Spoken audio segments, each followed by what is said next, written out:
In a recent American Spectator article, Young Voices commentator Kate Farmer writes that more and more Gen Zers are deliberately choosing not to work. That's making mental health matters worse. Work-life balance. Current work-life balance. Talk a little bit about work-life balance. Work-life balance.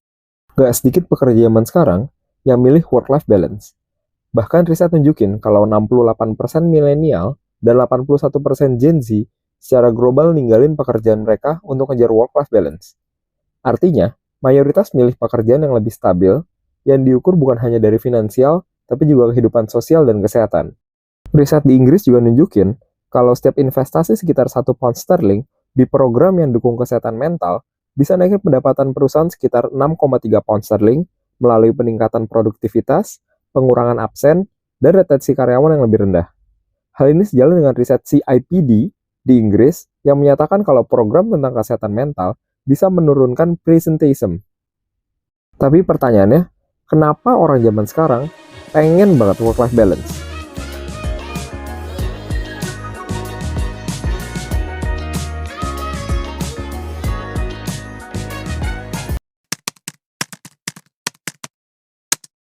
Lu tau negara Jepang? Negara yang budaya kerjanya gila banget. Yang punya aturan ketat, disiplin, terperinci, dan sangat bertanggung jawab. Ini sebenarnya nilai yang bagus dan wajib dimilikin semua orang. Tapi ada beberapa perusahaan, nggak cuma Jepang, yang punya jam kerja tuh justru panjang, budaya lembur, senioritas, dan dedikasi tinggi ke perusahaan. Kayak semua kehidupan ini tuh buat perusahaan aja gitu. Nah, riset nunjukin bahwa tekanan di tempat kerja justru ngebuat 84% angkatan kerja di US ngalamin paling sedikit 1 kali gangguan mental setahun terakhir ini. Gue rasa nggak bisa sesimpel ngomongin bahwa manusia yang jadi lemah. Tapi juga perlu dilihat kalau preferensi orang terkait kerja, khususnya zaman sekarang tuh udah beda. Angkatan kerja yang pernah jaya, mulai digantiin sama angkatan kerja yang relatif baru. Angkatan kerja yang relatif belum tahu medannya kayak gimana, dan pas ketemu, apalagi medannya itu keras, malah belum siap, terus jadinya ngebuat medan baru sendiri aja gitu, yang nggak cuma fokus untuk kerja, tapi juga tentang kesehatan mental. Sekarang zaman udah berubah. Cara konvensional tuh nggak cukup buat ngambil hati orang-orang lagi. Perlu cara yang lebih inovatif dan beda untuk nge-guide orang. Budaya kerja lembur sampai tengah malam atau pagi bahkan, atau bahkan ngurusin hal kantor di hari libur tuh udah mulai ditinggalin. Ngomongin tentang budaya kerja yang keras gitu ya. Mungkin zaman dulu tuh orang tuh juga berkeluh kesah tentang ini.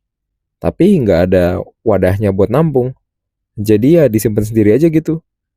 Munculnya Facebook dan Twitter belum cukup buat jadi pemicu orang-orang tuh buat ngumpul dan cerita terkait keluh kesahnya. Mulai waktu Instagram booming, YouTube, TikTok, di situ tuh orang mulai sharing terkait keluh kesahnya, khususnya kerjaan. Digitalisasi tuh di sini jadi game changer buat dunia. Orang yang capek kerja tuh bisa scrolling sebentar, nonton video bentar, bisa juga kirim pesan, ngeliat kehidupan orang lain, atau update soal kehidupan gitu. Kemudahan-kemudahan ini tuh tereskalasi di saat COVID, yang kita tuh punya waktu luang tuh cukup banyak ya. Dan kegiatan yang diulang-ulang terus-menerus, lama-lama kan jadi kebiasaan.